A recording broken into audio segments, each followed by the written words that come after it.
And the nail gun. Yeah. I mean, that just blew me away. You had me right there. That was an amazing scene. I have it on my TiVo. I must have watched it 30 or 40 times. Thank you, thank So you. anyway, I appreciate what you're doing, and I appreciate your character. Thanks for calling in. Okay, thank you. Now that scene that opened that third season, I guess was it the third season? No, that was the fourth season. Fourth. When you were buying that nail gun from that guy, and you were at a Home Depot kind of place, I guess. Yeah. That was one of the all-time best TV snippets. I mean that just will last a lifetime. Yeah, yeah. Thank you. That was a script. I mean, you remember that was a script? Yeah, that was a script. That was amazing. Yeah, that was a script. Yeah. The way they wrote it, when I got the script, I was like, man, what? Like, I was like, nah, I can't do this. And then so I went to Mr. Ed again. I say, Mr. Ed, man, how in the, y'all want me to do this? So he was like, go ahead and do it. So I did it for him. He was like, nah, you know what I'm going to do for you? He said, you used to go and, like, in a hardware store with your grandfather.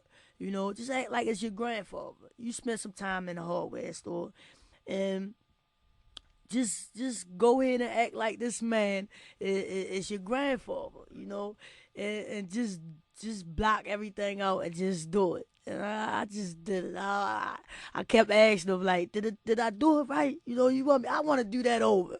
And he's like, no, it's perfect. Like, they laughing at me, but I'm thinking they laughing because I'm doing something wrong, but they laughing because they know how it's going to be. Like, it was exciting. So, I just did it. The Snoop is coming back. Yes, in full effect. So I wonder, again, a lot of your book talks about your sexuality and who you are, and you wrote in there this really kind of very moving piece about how Boys Don't Cry, the film, really hit you hard. Yeah. How you related to that character. Exactly, because she was hiding everything. She come on menstrual. She even hiding because, to the girl that she really fell in love with, that she's really a girl, and the girl knew, because she felt her breast, and then like down by her private areas, that she had a sock right there, and she was like, no, this ain't the real deal right here. But she kept on going with it, just letting her know, like, it's okay. But she still, was hiding herself. I think that was a very touching movie to the lesbian community. It's very. Now, I wonder how you think. We had a guy on here the earlier in the week. Was it this week or last week? I lose track. Last week, who was leading a movement of people to open the black community to accept same-sex relationships. Mm-hmm. That's a struggle. That's to open people's eyes and minds to that. Yeah. It's a struggle, but, it's 2007. The world was going to be the world. You got priests, and churches, just falling with little kids, little boys, and it's just crazy. Like, the world was going to be the world. So you can't change nothing, nobody's mind. It's not back in the 60s and 50s and 70s, where as though, like, you gotta keep everything in a closet. No, everything is out in the open.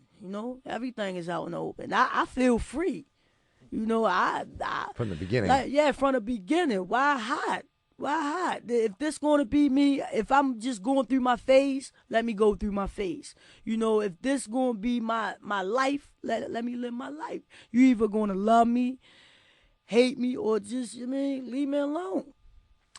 Felicia Pearson's our guest. She is Snoop, and she plays Snoop on The Wire, and her memoir is Grace After Midnight. And once you read the book, you understand what Grace After Midnight means and what happened to her. The woman she doesn't realize it, but she has visions. She sees things. She doesn't. You do. Michael Cheatham writes in, thanks for sharing your story. Many people want to know how to help our kids leave the streets. It seems that you're saying that if a person is given support and something better, a change can be made. I hope the leaders of our city, state, and nation will read your book. Exactly. Thank you for writing in. And for that, like we need more community centers. Like when kids get out of school at 2:30, 3 o'clock, they need to go ahead into a community center to play basketball for the boys, or a football. Let them play football, or even for the girls, don't leave them out. They can play volleyball or soccer, either or. Just have them like just to come and just do something else with their time, because there's a lot of time on kids' hands. That's why they get into the streets. That's why they see so much, all types of things. And I mean, just to let them travel the world, like let them travel the world, see the world at a young age, and then they could expand their mind frame. I want to do this. I really want to be a lawyer. I see the world. I done travel here. I done been here, just more than just that neighborhood. Because if they just stand there, come from the school up the street, and come straight down the street to the corner, that's all they going to do, and that's all they going to know. That's all they're going to do their homework. Sometimes they don't even do their homework. They wait till they come, they drop their books off in the house, come outside, play, and then come in the house. I mean, just have patience, man. Just get a community center, man. Just get some type of activity that they could do, man. And if you could change the kids, I bet you any amount of money that you will have a better community. Yeah, I mean, a better everything. Because right now, this crime, like every time I watch on the news or whatever, like the crime is basically the youth. For real. It's basically the youth. It is. Snoop, it's been great to have you here. Thank you so much for joining us. It's great having you here. Thank you. It really has. Thank you. Snoop has been with us. Felicia Pearson is her name. Snoop is her character on The Wire. The Wire starts in January. January 6th. January 6th. Her book is out now. Grace After Midnight. A memoir. Yes. So check it out. And tomorrow night you can meet Snoop, November 14th, 2007. And I say a date like that in case we repeat the show and it won't be tomorrow night next time you hear it. It's tomorrow night, November 14th. 2007, 6:30 p.m., Enoch Pratt, Central Library, downtown on Cathedral Street to meet Snoop. Thanks so much for being with us. Thank you for having me. Good to have you here. All right. The Marc Steiner Show is produced by Marcus Charleston, Jessica Phillips, and Justin Levy. We're directed and engineered by John Aarons. Theme music by Wal Matthews of Clean Cuts. We want to thank Soups On in Hamden for providing lunch for our guest today. Go to WYPR.org, click on Jukebox to podcast this and any of our other past shows. And we're blogging, so stay there and let us know what you're thinking. And I'm Marc Steiner for 88.1 WYPR, your NPR news station. Take care. We so tight that you get our styles tangled. Sway your do-si-do like you loco. Can we get kinky tonight like Coco? So, you wanna play with my yo-yo?